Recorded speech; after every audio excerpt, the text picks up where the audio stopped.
দেশ জুড়ে প্রায় সারা বছরই বিশেষত তরুণ প্রজন্মের দর্শকদের কাছে হলিউড সিনেমার চাহিদা থাকে শীর্ষে। সিনেমা হলগুলোতেও তাই দিন দিন বাড়ছে হলিউড ছবির শো, বাড়ছে আগ্রহ, জমছে টিকিটের লাইন। এবার একসঙ্গে হলিউডের 4টি সিনেমা চলছে বাংলাদেশের প্রেক্ষাগৃহ স্টার সিনেপ্লেক্সে। ভিন্ন ঘরানার এই ছবিগুলোতে রয়েছে সাসপেন্স, সাইফাই, হরর আর বন্ধুত্বের গল্প।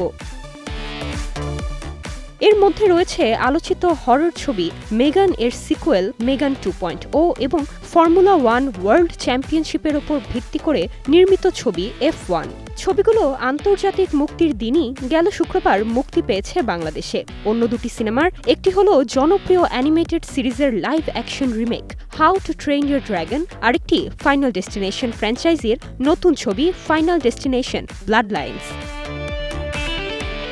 মেগান 2.0 টেকনো থ্রিলার ঘরানার এই ছবিতে ফিরে এসেছে ভয়ঙ্কর এআই রোবট মেগান।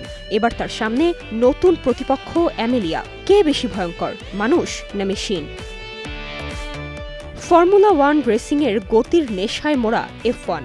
একজন অবসরপ্রাপ্ত রেসার সনি হেইসের চরিত্রে রয়েছেন ব্র্যাড পিট। দুর্ঘটনায় ক্যারিয়ার থেমে গেলেও বছর 10 পর যিনি ফিরে আসেন নতুন এক রেসারের মেন্টর হয়ে।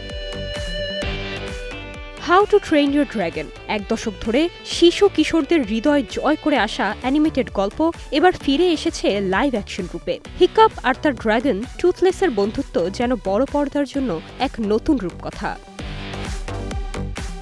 প্রায় 1 দশক পর ফিরেছে ফাইনাল ডেস্টিনেশন ফ্র্যাঞ্চাইজি। এবার গল্প এক পারিবারিক অভিশাপকে কেন্দ্র করে। পুরো ছবিটাই যেন দুঃস্বপ্ন, দুর্ঘটনা, পূর্বাভাস আর মৃত্যুর এক ভয়াল খেলা।